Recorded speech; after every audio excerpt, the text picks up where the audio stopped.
La première question qu'il va falloir se poser, c'est d'étudier le besoin pour imprimer en situation de mobilité. C'est très important de pouvoir déterminer quel est le type de document et le format de document que je vais imprimer. Est-ce qu'il s'agit d'un format A4, A6, A7? Est-ce qu'il s'agit d'un ruban continu? Est-ce qu'il s'agit d'étiquettes? Dois-je pouvoir intervertir entre des étiquettes et un ruban? Donc on va se poser toutes ces questions et c'est la raison pour laquelle Browser propose aujourd'hui une offre très large qui permet de répondre à tous ces besoins.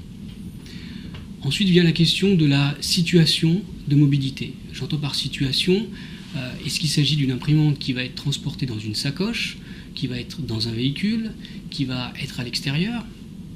Toutes ces questions vont permettre de pouvoir déterminer clairement le type de produit qu'on va devoir utiliser pour trouver la satisfaction du client. N'oublions jamais que le point essentiel pour la réussite ou non d'un projet de mobilité, c'est la satisfaction du client.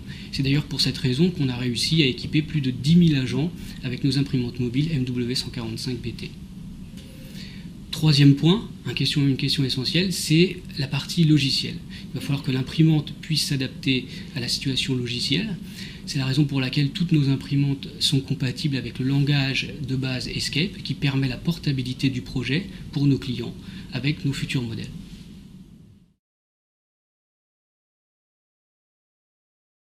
Il existe plusieurs modes de connexion entre une imprimante et un terminal intelligent. Il y a la connexion USB, la connexion infrarouge, la connexion Bluetooth et le Wi-Fi. Dans une situation d'impression mobile, une des questions à laquelle il faut répondre, c'est de savoir si l'imprimante sera partagée. Si je prends l'exemple de la connexion Wi-Fi, par exemple, dans un entrepôt, plusieurs utilisateurs peuvent être amenés à utiliser une imprimante dans une situation de mobilité. Et l'imprimante sera donc utilisée en Wi-Fi réseau infrastructure, ce qui permet le partage de cette imprimante avec plusieurs utilisateurs. Le gain de temps est énorme, car les utilisateurs n'ont pas à retourner au poste de travail pour imprimer. Ils peuvent éditer directement les étiquettes ou les différents tickets qu'ils ont imprimés. Pour une utilisation plutôt personnelle, on va privilégier la connexion Bluetooth. Pourquoi le Bluetooth? Tout simplement parce que le Bluetooth est conçu pour couvrir des distances plus courtes et donc on limite le risque d'intrusion quand on est à l'extérieur. C'est un point essentiel car en situation extérieure, si toutefois il y avait intrusion sur le mode de connexion, il n'y aurait pas d'accès possible au réseau global de l'entreprise car on est uniquement dans une relation entre le terminal et le périphérique d'impression. Maintenant, si j'en reviens à la satisfaction de l'utilisateur, il est important que l'imprimante agisse rapidement. Alors, il y a plusieurs moyens d'agir sur la vitesse d'impression.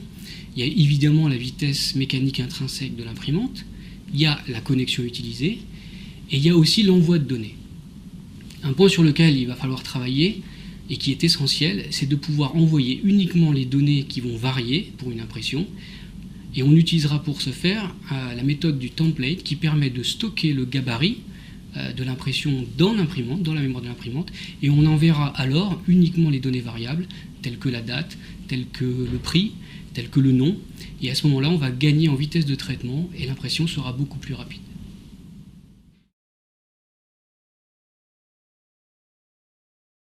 Tous les points que nous avons identifiés jusqu'ici sont très importants pour l'accompagnement au changement.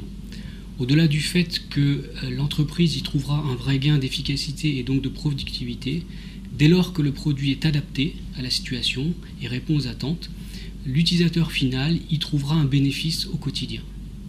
Si je prends l'exemple d'un commercial terrain qui va se déplacer avec une imprimante mobile avec son PC portable, il y trouvera donc une réelle autonomie en situation de mobilité. Plus besoin de retourner au bureau systématiquement pour pouvoir formaliser ses demandes par écrit et de manière informatique.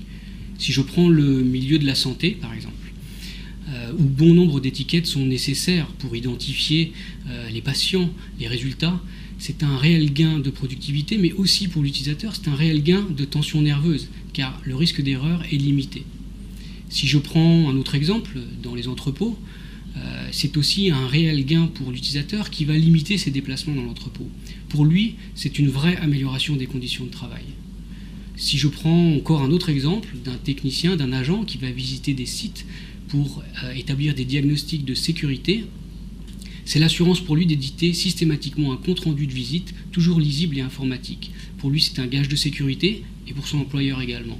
D'une manière générale, Les bénéfices que trouvera l'entreprise dans une solution de mobilité seront d'autant d'avantages pour l'utilisateur final. C'est d'ailleurs pour cette raison que les prévisions de croissance sont estimées à 14% pour les années à venir jusqu'en 2014.